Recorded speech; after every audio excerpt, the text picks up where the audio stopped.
guys, what's up? It's Lucas here again, coming at you today with another unboxing video. This time we're taking a look at the GameSir GM300 ambidextrous wireless gaming mouse, which I picked up for just shy of $40 on Amazon at a slight discount from the regular $50 MSRP.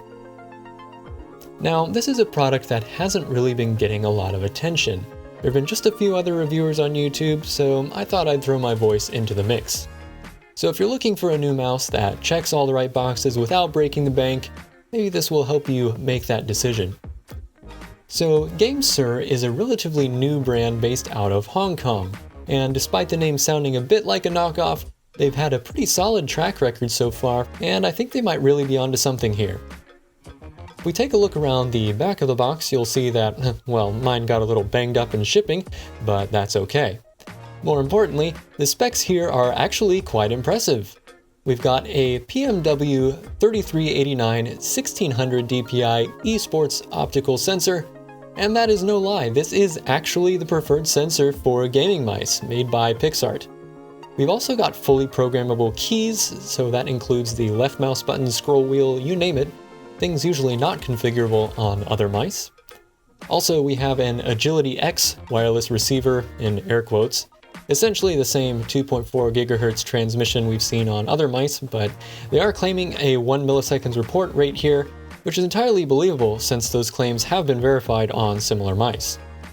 As for the mouse itself, we do have Omron mechanical switches, and those seem to be properly rated for the power specs of a mouse like this, unlike Logitech et al., which often develop double-clicking problems because of abusing switches not rated for the mouse's power profile.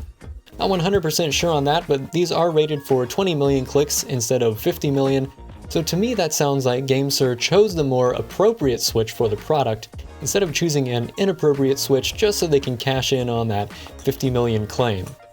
In all likelihood, you'll get more clicks out of this mouse than Logitech et al., if that is indeed the case, but again, this is just an educated guess based on that one statistic. If you want to learn more about this, I'll link to a video in the description below that explains everything you need to know about mouse switches. It's actually rather fascinating. But enough about that, you're here to see what's inside this box, so let's crack it open and take a look. So you can see we have two compartments in here. I'll start with the smaller one, which I presume has our accessories, and indeed it does. First up is what looks like to be our USB cable, and that is USB-A to USB Type-C, thank you GameSir. And proceeding on, it looks like we have a few extra mouse bits in here, namely the magnetic wings that you can place on either side of the mouse to give it thumb support for either hand or just customize it how you like it. These are the smaller ones that just kind of sit flush with the mouse. Moving on to the other compartment inside. And here it is, the GameSir GM300.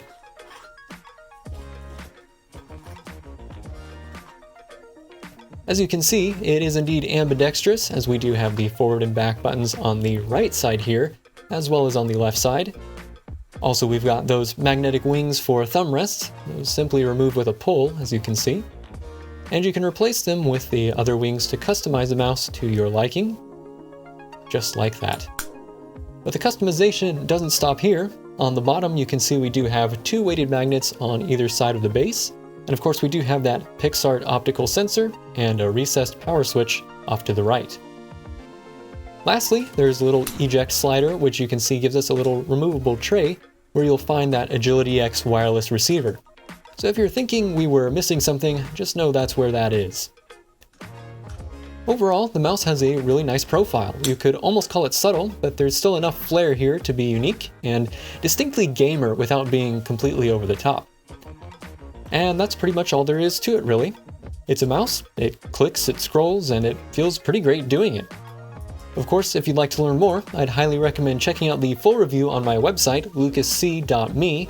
We'll be taking a look at a full suite of tests and of course the driver software, as well as my thoughts about this mouse after using it as my daily driver for a while.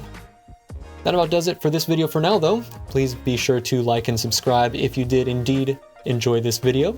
Thanks as always for watching, and I'll see you next time.